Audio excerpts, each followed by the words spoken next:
When you need something to lean on, a walking stick can provide the necessary support. Wooden walking sticks have been coming in handy since primitive times.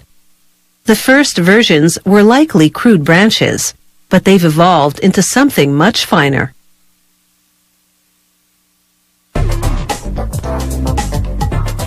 Today's wooden walking sticks are designed to support the user in style. There are rustic versions for the outdoor adventurer and distinguished-looking ones for getting around town. But whatever the style, a walking stick adds stability to the human journey. It all begins with these 3-year-old saplings. These ones are chestnut, a lightweight and durable wood. Once the sticks have been peeled and dried, it's into the washing machine to scrub off any dirt or mold that may have accumulated. And it's not your usual washing machine. This one is a long tank sized specifically for these sticks. A worker closes the lid tightly so no sticks will spill out as the tank rotates in a trough of soapy water. After a few minutes of tossing about, these sticks come out squeaky clean, and they're ready for the steamer. The sticks are steamed for 20 minutes, and this makes them soft enough to bend. So next, he secures the stick and activates a spring-loaded arm. It wraps one end around a form to curl it into a crook. He ties it so it holds the crook shape and retracts the bending arm. This crook will serve as the walking stick's handle. A century ago, crooks were formed entirely by hand, which took brute strength. But with the invention of this nifty machine, the job became a whole lot easier. Next, it's over to a device called the straightening horse, because it's used to straighten the stick shaft. This job does take a bit of muscle, as the worker wrenches the shaft between posts to set it straight. With the shaft now quite linear and the end curled into a crook and still tied, it's time to set the shape of this walking stick. And so, it's into the drying room for a couple of days.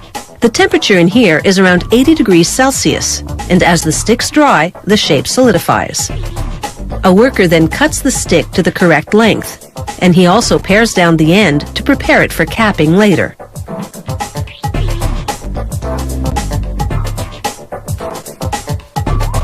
He also sands down the knots in the wood, creating a smoother surface.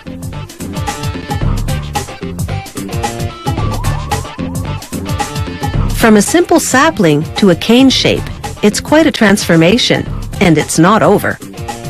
The next worker exposes the wood to a flame just long enough to blacken it. This is staining without the chemicals, and the finish is distinctive.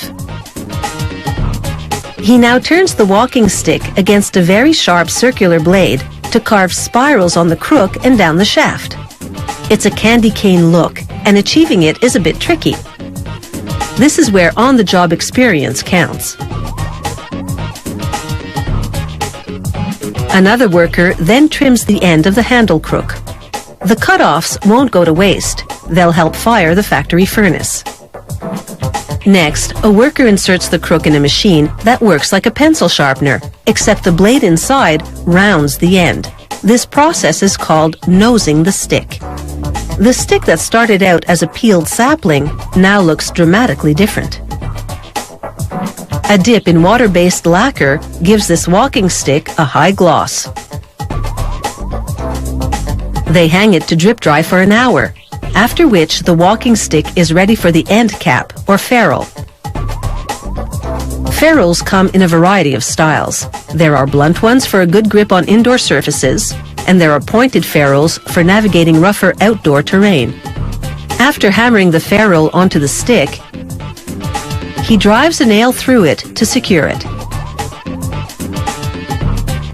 These walking sticks are now complete. All that's left is to hang around until the orders come in, and those orders are usually very specific.